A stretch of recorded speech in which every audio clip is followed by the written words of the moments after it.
ہماری زندگی کا جو کنٹرول ہمارے ہاتھ میں ہونا چاہیے.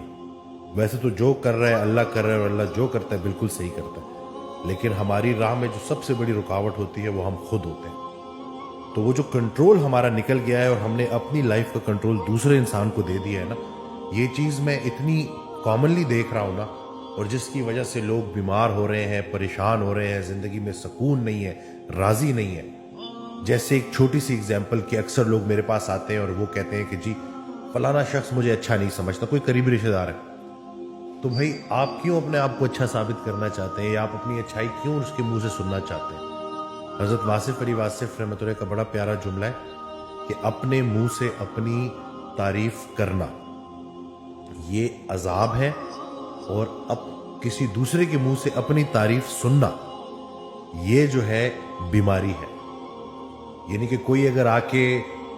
میری تعریف کر رہا ہے نا، اور مجھے اپنی تعریف سننی ہے، اور میرے کان ترسے ہوئے ہیں کہ جب تک میری تعریف نہیں ہوگی 3-4 جو ہے لوگ آ کے میری پذیرائی نہیں کریں گے، مجھے پسند نہیں کریں گے، مجھے ایڈمائر نہیں کریں گے، تو میں خوش نہیں ہوں گا. اسی طرح سے کوئی انسان اگر آ کے آپ کو برا کہہ دے